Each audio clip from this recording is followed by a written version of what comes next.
Hi, everybody. I'm Kraig Kann. Right now, on this edition of Tracks to Success, he's been labeled a man of grace and goodwill, whose voice has become part of golf's soundtrack. In 2025, he'll be celebrating 40 years in broadcasting, and he did it with a humble start in the bag room and then into a role as a marketer, all with a pursuit of playing professionally that never really panned out. That said, his impact has been massive. Humanitarian efforts in his home state of Hawaii have been Herculean. He's lifted people, he's lifted spirits, and he's survived cancer. His name is Mark Rolfing, with a spot in the Hawaii Golf Hall of Fame, a one-of-a-kind broadcasting career, and a story of lifetime success that's sure to inspire. Tracks to Success starts now. Welcome to Tracks to Success. This is the podcast that brings you inspiring people and their inspiring stories, how they found their way to the top, and how their path can help you do the same. Here's your host, network broadcaster, C-suite executive, best-selling author, speaker, and entrepreneur, Kraig Kann. Well, Mark, great to have you. I'm going to start with a mahalo. It's a pleasure. I'm thrilled about it, and I want to get right to it, okay? Are you good with that? You ready to go? Yeah, let's go. I am raring to go here. All right, let's begin with broadcasting, and I mentioned it in the open. The publication Global Golf Post said about you that you have become, over time, a part of the game's soundtrack. I think that's an amazing compliment. What does that mean to you as you look back on your journey with a microphone? I think it means that people trust me, Kraig, in terms of listening and what I have to say, and they respect what I have to say, and that they've been able over the years to kind of look past the fact that I didn't have the great competitive playing record like most of the analysts in golf today. But for some reason, they've grown to kind of trust me and they believe what I say. I actually think that there's a benefit to that. So many people have, all these major championships, all these victories, but you kind of relate to and speak for the common golfer, in my opinion. And I think you have found your voice over time. Would you agree with that? And when do you think that happened? Well, it didn't happen at the beginning, that's for sure. I was pretty nervous when I first started. I didn't understand why people would respect me or believe what I was saying. It took a little bit of a while to get my sort of footing on what I was doing. But I had a great mentor, Don Olmeyer, in the early days that really just convinced me to be me. I didn't need to be anybody else. I remember one time I tried being funny. I tried coming up with some kind of a joke, and he said to me, "Mark, you're not really that funny of a guy. Why don't you just be you? People will learn to respect what you have to say." And so I've never sort of varied from that thought process, and I think that's what's gotten me here. 2025, it's set to be a remarkable year for you. 40 years in broadcasting. Let me repeat that. That's 4 decades by my count. Getting there is one thing. To me, the hardest thing is staying there, Mark, in any career, in any industry. It's longevity. How have you done it? What's led to it? Well, I would look back on my sort of number one thought process is always be nice to people. It's a lot easier being nice to people than it is not being nice. And I think that has helped me along the way. I haven't really burned any bridges, maybe a few along the way, but not many. And most importantly, I think my versatility has what's sort of extended my career. I remember Tommy Roy at NBC saying to me at one point in my career, about halfway through it, he thought I ought to be a host, and I tried doing that for a while, and I just couldn't get the analyst out of me. And as we worked our way toward the end of my career, he said, "I really think you'd be great in the studio. Let's start transitioning you toward the studio." This was about a decade ago.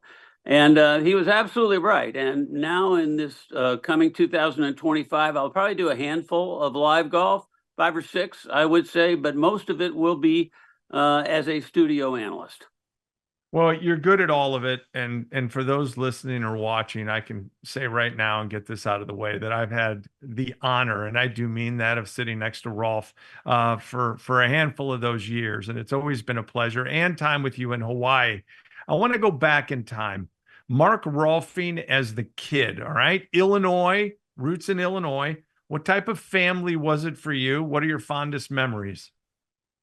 Wow. I had a little bit of a strange sort of childhood and upbringing. My father was killed in a plane crash when I was 11 years old, and I had two younger brothers. And so my mom basically raised the three boys from when I was age 11 on. And I had to kind of become not only the brother, but also the dad in a way. And I think it really helped me. It grounded me. In terms of the way I looked at the world, and particularly the way I looked at my family. And she was very protective of me, obviously. She insisted I do piano lessons instead of playing football for a while, until I finally just almost forced her to let me play football. But it was a great upbringing. I owe so much to my mom and my dad for the years that he was there when I was alive. But it was an interesting and pretty protective upbringing. I was not a great athlete, and it was only in high school that I started playing golf and becoming a pretty good golfer. Okay, let's talk about that. And obviously, you overcame some things. There's no question about it. You had to be a pretty motivated kid. You went to DePauw University in Greencastle, Indiana, which is ironic. My father went to the same place. I've been there. Why DePauw? And then a master's degree at Northern Illinois, which is where my mom went. So we've covered both colleges of my parents. Why those schools? What did you learn? Well, I wanted to go to a bigger school. I had gotten just good enough that was some interest in me as a Division I golfer, but my mom wasn't interested in having me go to the University of Colorado, which I had visited and liked a lot. Even Michigan, she thought was a little too big. I wasn't sure what direction I was heading in academically, but I knew that golf was going to be a pretty big focus for me. And back then there was only two divisions, small college and big college. And DePauw was obviously small college, but they had a pretty good golf program. And there was a family tie within the city that I grew up, DeKalb, Illinois, that a bunch of people had gone to DePauw. So my mom pretty much directed me to DePauw. It wasn't a take it or leave it, but it was a pretty strong recommendation from my mom. And I ended up down there. And in the first couple of years, I wasn't that great. I played on the golf team. Freshmen were eligible my first year. And I made the team my first year, but I had sort of a breakthrough my junior year in college where I hadn't won a tournament in college at all. And I broke through and won a tournament. And it just changed my whole mentality toward the game. And I actually won the next tournament that I played also. So I won back to back after I won the first one. And that probably got me thinking I was better than I was, and leading me down a path toward becoming a professional golfer. And I had to figure out how I was going to get better and improve. And the way to do it was to go to Northern Illinois and work on a master's degree in education and hit a lot of balls. And that's basically what I did. A lot of balls.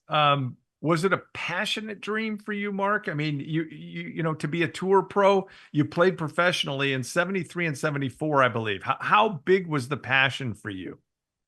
I think the passion was pretty big at the time, but I certainly wasn't committed the way I see young players now. And technically, I had some flaws. There were some flaws in my game. There's no question. I wasn't a great driver of the golf ball. When I look back at my career, I think if I'd have had big-headed drivers and a ball that doesn't curve the way it does now, that it flies pretty straight most of the time, I think I would have been better. But I was just good enough that there was a chance maybe I could make it. Those 2 years that I was playing as a pro, I played all over the world. I played the European Tour twice. I played the Asian Tour even. So I got a lot of experience kind of playing around. But there was a point where I came to know that I really didn't have it. I'll never forget it. It was actually a tournament in Sweden that I was playing really well at the end of 2 rounds. I wasn't leading, but I was close. And I called my mom the night before the final round and told her I just wasn't feeling very good, and I couldn't stop my heart from beating really fast. And I was choking, basically, was what I was doing. I didn't know it at the time, but I remember that as being kind of a benchmark point for me, where thinking, I'm not so sure this is it for me. And it was at the end of 75, really, that I had decided that I was going to figure out another passion to pursue.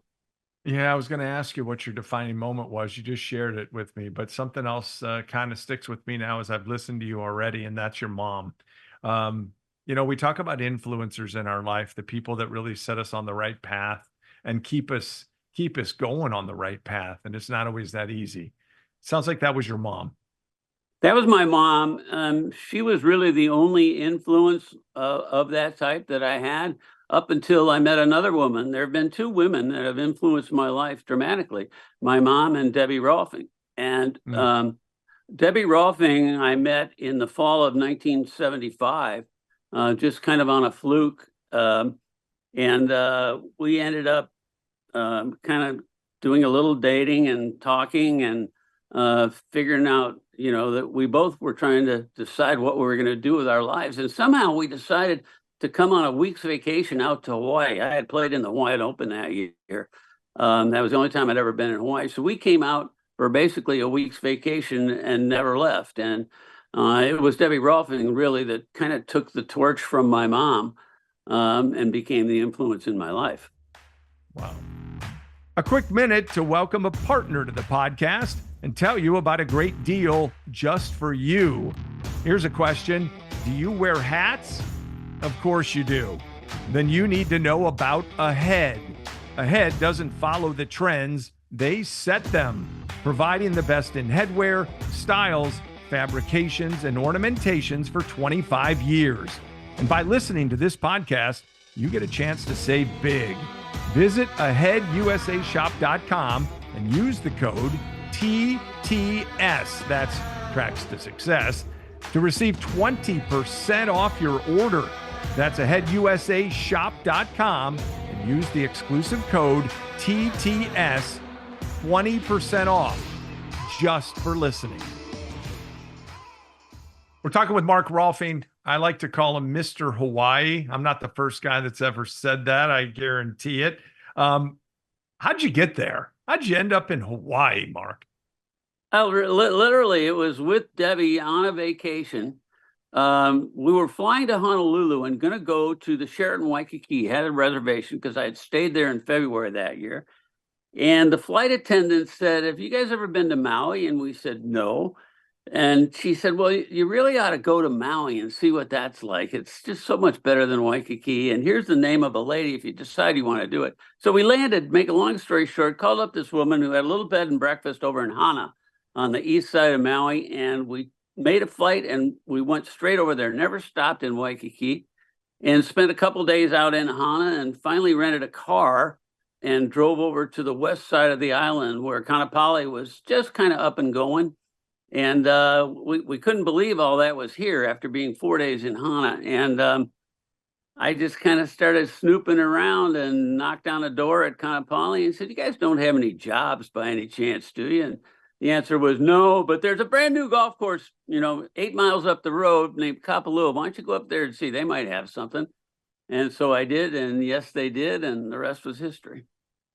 That's amazing. An amazing story. Head pro at Kapalua, right? To marketing director at Kapalua, to Rolfing Productions. We start moving into broadcasting or TV, to broadcaster. Did I miss anything? I mean, is it that simple? That is hardly traditional to end up where you are right now. Yeah, it isn't a traditional path, but it's logical if you really think about it. Having played in the Hawaiian Open, I knew that the most valuable and important golf course to Hawaii and the whole marketing platform for Hawaii was Waialae Country Club, because the Hawaiian Open was there every year, and United Airlines spent all the money to promote it. And I started thinking to myself as the marketing director at Kapalua, I'd been here 3 or 4 years, we ought to have a tournament on this island and we could become Waialae Country Club. And so we started the Kapalua Open while I still worked here. That was in 1982. And naturally, I gave myself an exemption to play. Why wouldn't I? Sure. And so I played every year for the first few years. And it was really in the third year of that tournament, and it grew so fast. It was such a wild success that by 1985 we were on NBC, and it turned into a big event. Greg Norman won in 1983. I'll never forget his first win on American soil. Everything sort of fell into place, and then what really fell into place was they brought me up to the booth during the 1985 tournament, and I was in there with Lee Trevino and Vin Scully. And there was a situation going on out on the course where there was a ruling. I think it involved Peter Jacobsen, actually. And Lee wasn't quite getting it exactly right. He had most of it, but I kind of started chiming in. And back then, if you were in an interview booth, you were asked a couple of questions, and how'd you play today, and yada, yada. But I ended up kind of interacting with him, and Don Ohlmeyer, who was the producer, called me up that night and said, "Hey, why don't you come back tomorrow, no matter what you shoot, and we'll have you in for a couple segments and see how you do. I really like you in there." And so I did it for the next couple of days, and on Sunday night, he offered me a tryout job the next week. They were producing the World Cup on ESPN, and he hired me to become an on-course commentator as an audition there, and I did. And on the Sunday night of that event, he offered me a contract for the next year.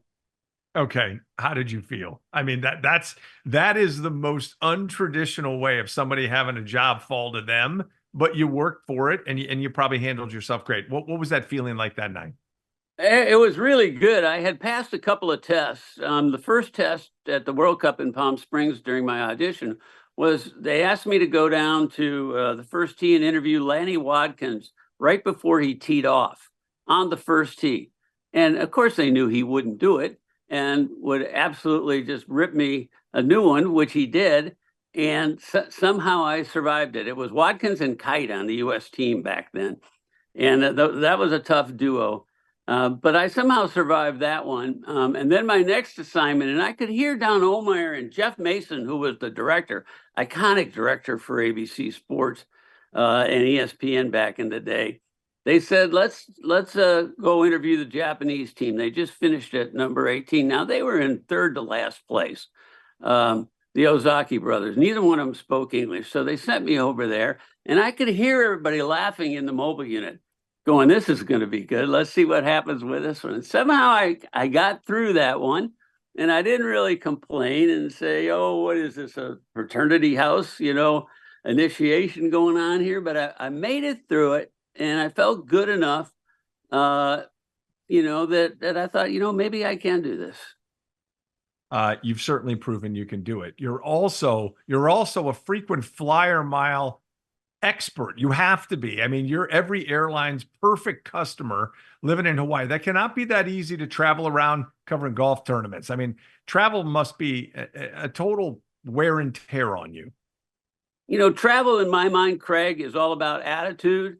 And I had to decide early on that I was going to have a good attitude about traveling. If I had a bad attitude and was thinking, "Oh, why am I leaving? It's a beautiful day here. I got to take a red eye all the way to the East Coast, yada, yada, yada," or I didn't get in first class, or I didn't, get the meal I ordered, or whatever it was, I knew things weren't going to work. And so I've always kind of resigned myself to the fact that if I have a bad attitude, I'm going to have a bad travel experience. And so having a good attitude to me is so important in travel, and things are going to go wrong. And I've been able to survive it, I think, because of that attitude.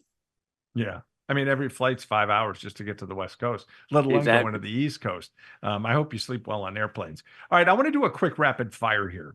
Quick rapid fire. Your favorite golfer over time, who's it been? My favorite golfer of all time, Arnold Palmer. All right. Your best tournament you've ever covered? Most memorable. Probably 3 or 4 of the Ryder Cups. The Ryder Anyone Cup, in particular? well, my first one was 91 at Kiowa Island. There's so much about that one that was unbelievable, and even today is so relevant in the game today. I think maybe 99 at Brookline, where Crenshaw had a pretty good feeling about what was going to happen Sunday, and it did. Yeah. I'll just never forget that experience. But, it's hard for me to pick one. I've got so many. A lot of U.S. Opens. Arnold's last U.S. Open at Oakmont in 94 was one I'll never forget. No question about that. The thing that the great producer, and I know you talked about Ohlmeyer, Tommy Roy, the thing that Tommy Roy has taught you that has helped you the most in your career? To number one, listen. Everybody thinks that my job is to talk. It's all about talking. How did you learn how to talk on TV kind of thing? It's all about listening. The single most important thing for anybody that's watching this, that's thinking about broadcasting as a career, the single most important thing is to learn how to listen. And isn't that the way it is in life? I mean, we're all good talkers, or not all of us, but a lot of us are, but there are very few really good listeners. And Tommy taught me how to listen, because there are times, when I'll have 2 or 3 different people talking to me at the same time, while I'm talking, and, being able to listen. It's funny because my wife, Debbie, for 40 years has been saying, how can you not talk to me when you're on the phone, when you do something? Because, I'll be on the phone and she'll ask me a question. I'll go, hey, I'm on the phone. I can't talk. Well, come on, you do it on TV. So Tommy taught me how to listen. He also made me totally aware of the fact that you should always lead with your most important thought, because especially on live TV, you don't know how long you're going to have. And let's say, for example, that I think Rory McIlroy is the best driver of the golf ball in the world. He's the best driver I've ever seen. And if I've got a thought about McIlroy and I'm out there and I start going on and on and on, and then I have an ending statement which is going to say to you he's the best driver in the world, we may never get there.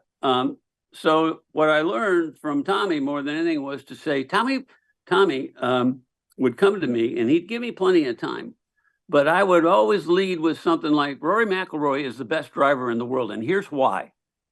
And then as I started going down the checklist of the things that make him the best driver in the world, if we had to cut it off at some point, I was still okay. So I think Tommy always wanted me to lead with the most important thing. And that's how I became kind of a /analyst, reporter kind of a guy, and then eventually became an analyst. In addition to hosting this podcast, Kraig leads the Kann Advisory Group, focused on elevating communication for companies and individuals. Company consulting, team and individual workshops, mind-altering virtual programs. To learn more and to find out why the Elevate workshop has been labeled the most powerful experience in leadership communication, visit cannadvisory.com. And when you do connect, mention the Tracks to Success podcast to receive your special discount. Now, back to the interview. We're talking with Mark Rolfing, NBC Sports, Golf Channel, and Mr. Hawaii, as we said. I want to get back to something. Now that we've done a little rapid fire, why does Hawaii, and you mentioned this before, you wanted a professional golf tournament there. Why does Hawaii need professional golf so much? Because I think the answer is that it does. Hawaii really needs professional golf. There was a time here, Kraig, where we had, I believe it was 9 or 10 live televised golf events in the same year. There was enough business out here that there was a whole set of television equipment to broadcast live golf from Hawaii. We're now down to 4 tournaments out here live. The cost of doing business out here is very, very high. Just shipping and timing of doing things. You can't do back-to-back events with the same equipment on different islands because you can't tear down and get the stuff to the next island. So the tournaments have always had to be subsidized out here forever and ever. And The cost of that subsidy is going up and up and up. And, over the last few years, we've had a number of things that have occurred out here that have really caused the whole golf scene to be in jeopardy out here, not the least of which was the Lahaina fire. So it's a big challenge right now, but professional golf and televised golf in Hawaii is so important to this state. I want to cover the fires in just a little bit. You've done a lot more than golf in your life, and that's how I'll ultimately get there. I want to go back to Rolfing Sports. Okay, Rolfing Sports. A lot of projects that you've done, a lot of production, all that sort of stuff. Some ties to Chicago in some of those things. So, Mark, you're hardly a one-trick pony. And for our listeners and viewers out there, I've always believed that being known for just one thing, sure, that's great. Being known for a lot of different things and making an impact across a lot of different platforms is also incredibly valuable. How about yourself? How do you look at it? You're a lot more than a one-trick pony. Well, I think I took advantage of being in a situation where I had the opportunity to grow and be diversified in the mid 80s there. We formed Rolfing Sports, really, it was in 1985. The first 2 years of the Kapalua Golf, or the first 3 years, 82, 83, 84, were all as me being an employee of Kapalua Land Company. But I got involved in a venture to buy the Kapalua Bay Hotel then, so I left the actual parent company and became sort of an outsider coming to the inside where I had been forever. And they wanted to keep the tournament going so much that I formed Rolfing Sports, and Rolfing Sports became effectively the owner of that tournament. Back then, Kraig, as you know, the financial structure of golf tournaments was totally different. We had to buy the time on the network, and we had to produce the broadcast. So in 1986, which was the first big year of Rolfing Sports, I had figured out a way to rent all this TV equipment to come out and do golf on Maui, and the equipment was just going to be sitting here or head back to the mainland. And I thought, man, there's got to be another way to use this equipment. And the next thing you knew, we were talking to Chaminade University about college basketball. It was a 4-team tournament back then. They were playing over a War Memorial Gym in Wailuku that had a leaky roof and was all sorts of issues there, and no TV. And 2 years later, it was one of the best tournaments in the country on national TV, and now we're getting ready to have it here pretty soon, and it's going to have one of the greatest fields in the history of college basketball, the Maui Invitational. It's got 4 top 10 in America teams, I think, coming this year. So we did the basketball, and then I thought, if I keep the stuff for 2 weeks, why not 3? So then we started a senior event at Kanapali. And we basically brought everything over for a month, hired the crew for a month, and went golf at Kapalua, basketball in Lahaina, and senior golf at Kanapali. And that became sort of the hub of Rolfing Sports. By the way, Chaminade, you got a picture with Ralph Sampson at all? No, they took care of him. Yeah, they did. They did. If I could come up with one word to describe you, I would probably come up with, aside from friend, okay, and that's important. I'm going to get to that as well. But ambassador, I would come up with ambassador. What do you believe makes the most successful leader, Mark? Because I do believe you are that, not just in Hawaii, but in the industry as well. I think there's a couple things there. Number one, being trustworthy. That is a quality that, people, you just have to have it if you're going to be an ambassador or whatever. And then kind of going along with that, and this is part of being trustworthy, is following through and doing what you're going to say. And there were times where I said I was going to do things and made commitments to do things that looked like they weren't going to work out, but there was just no way I was going to not let them work out. I had to figure out a way to follow through and make it happen. And I think being able to deliver on a promise and do the things that I said I was going to be able to do was a big thing. And it was hard in certain situations, but it was definitely worth it. Let's get personal for a second. There's a few topics that I want to get to, and they're going to be forever attached to you and your life. Number one, you already mentioned her. She's amazing. Your wife, Debbie. and fostering children together. Since 1999, I think that number is approaching somewhere near 40. You can correct me on that. In short, though, why did you start doing it? What's made you continue? And what's the imprint you're trying to put together on kids' lives? Well, it's kind of changed a little bit later in my career in that regard, Craig. When we first started, it was primarily Debbie's initiative. There's no doubt about it. She has been the player in this process. You're right. We're just under 40 foster kids that we have had. But there's a hole in the system, which is basically for newborns.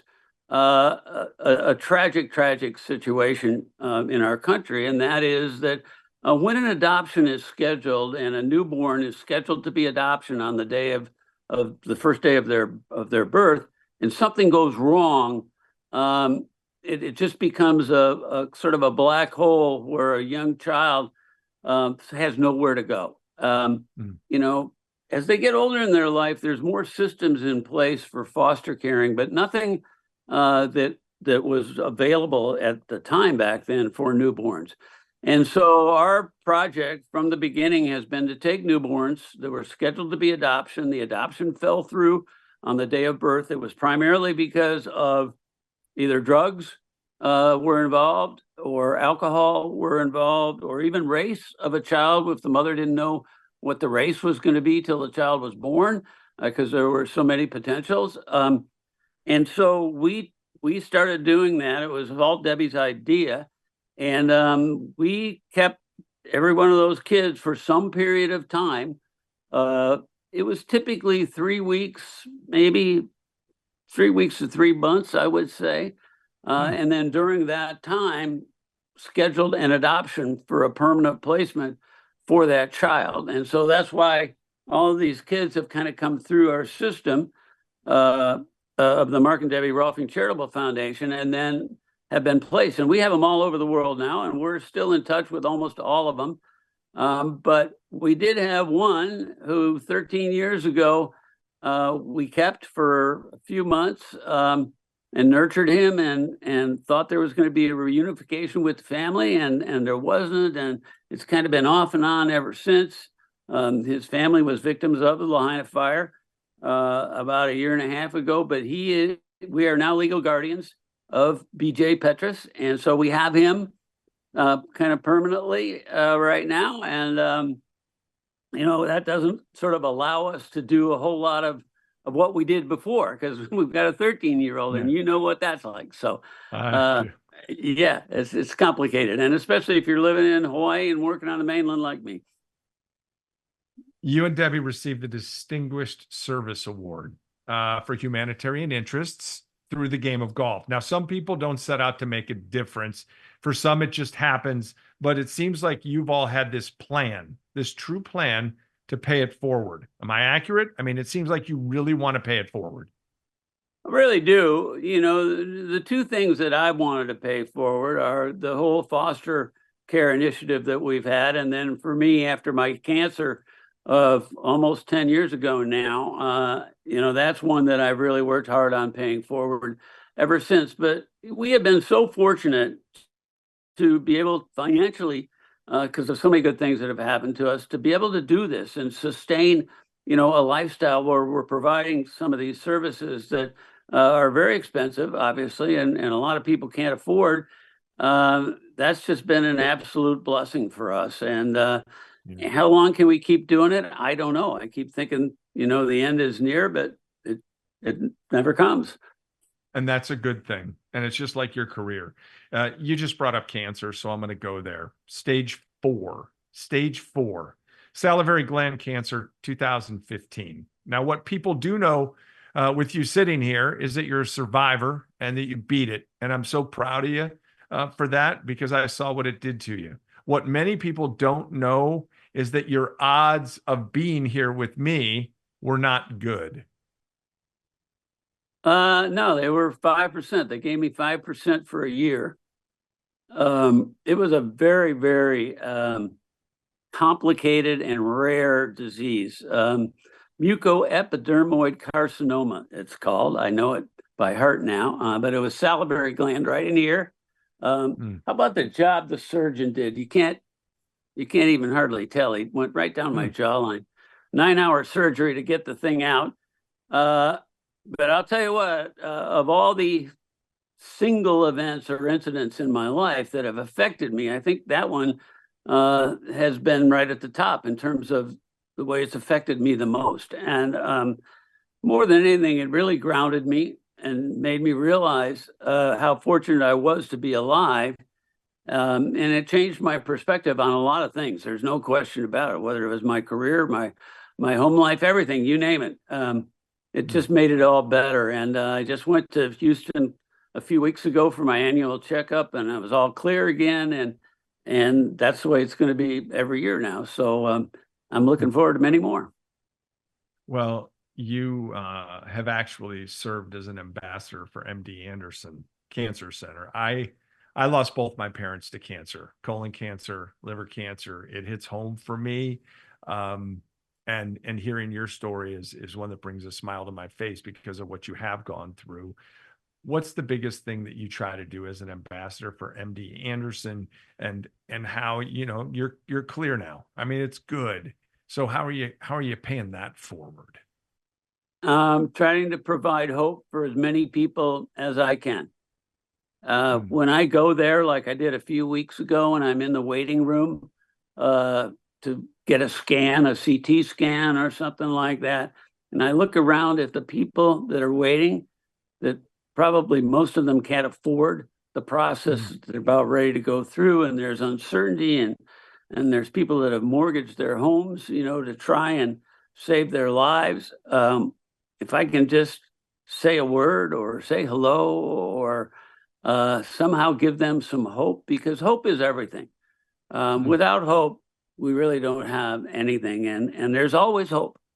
There is always hope. And so my job as ambassador, whether or not it was an official relationship with MD Anderson or not, I think was to deliver the thought of hope going forward for people. And so I talk to a lot of people, and some of them are people that are referred to me, I know, or some of them are people that I just happen to stumble upon that may recognize me and talk about it, that are fighting their own battle. But the more people that I can influence with the thought of hope, the better, the happier I'll be. Yeah. Looking for a guest speaker for your next event or annual conference? Kraig's message is inspiring and empowering.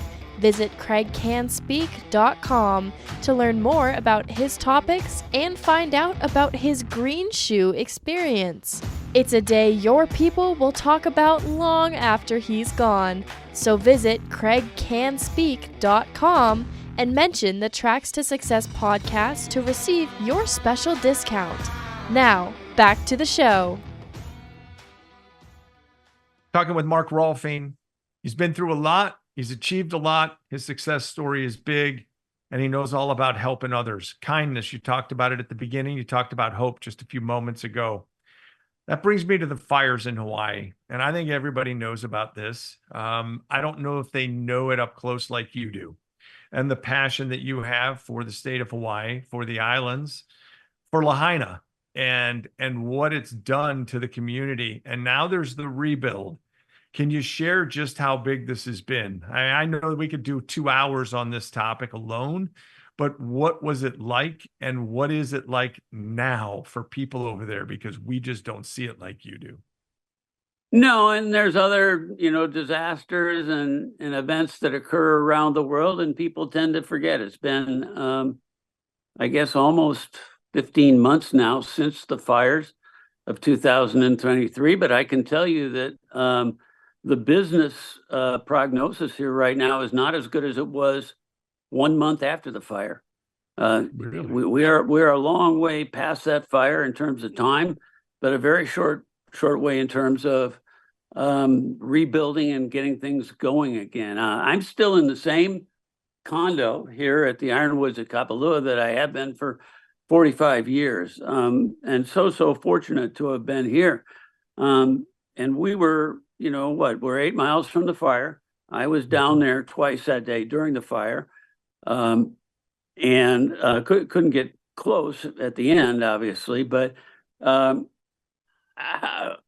hope is more than anything. That the thought that I try to give people right now, there's got to be hope. Um, I don't see it yet. I don't see the vision yet because Lahaina was such a unique place. You know, it was a town of almost 11,000 people that basically was wiped out, Kraig. It is gone. Lahaina is not there anymore. And those were the people that basically worked in the resorts and that serviced the hotels and the golf courses and all that for the resorts and all the great developments to the north here, Kanapali and Kapalua.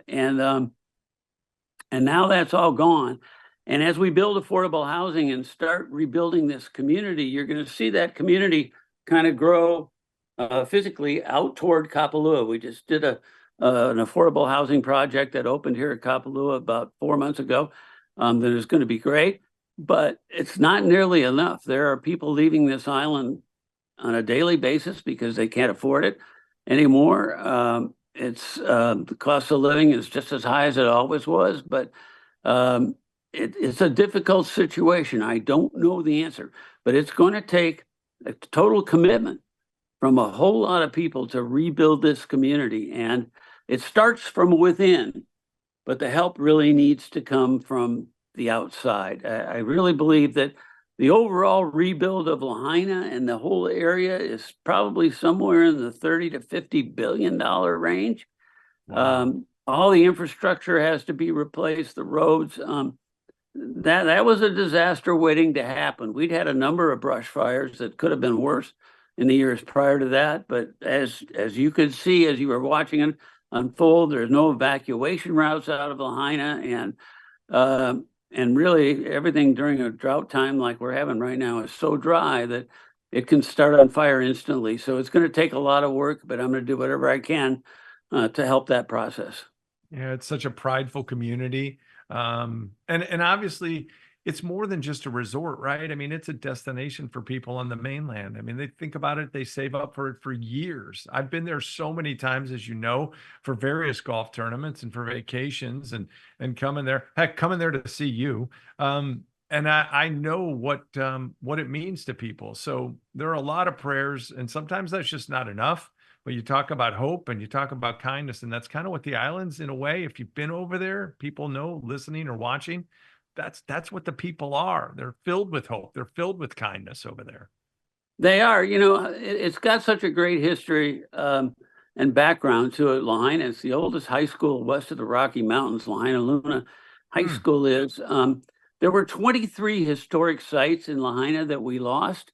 But you have to remember, Lahaina was the capital of the Kingdom of Hawaii in the 1850s. And there were just so many places, and they were spread all over town, from Lahaina Harbor all the way down Front Street and back up toward the high school. And so you can't just all of a sudden say, we're going to rebuild this town and build a couple of strip malls and put some restaurants in it and rebuild it like that. It has to be rebuilt piece by piece by piece, kind of around town. And so many of the people were fourth or fifth generation homeowners that didn't have proper insurance or were underinsured. We've got to still make it a viable proposition for them and their families to stay here and not leave.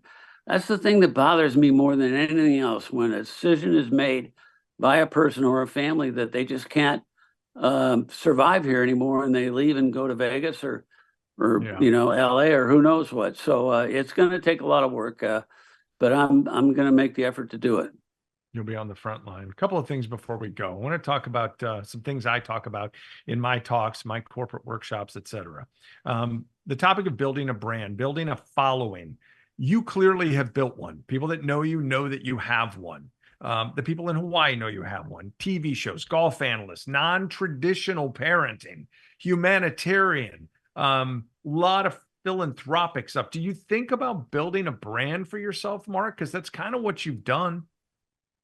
I really don't. What I think about, I think it's something that Arnold Palmer taught me more than anything. And he's one of the greatest men I've ever met in my life in so many ways. But there's nobody that is more authentic than Arnold Palmer. He was the total. He was just totally authentic. There was nothing fake about Arnold Palmer. And I think even though there were parts of me and my sort of being that weren't as great as other people in terms of building a brand, I realized pretty early on that if I was authentic and kept that thought process, I could be successful. And so staying true to sort of being me and not doing things that aren't me.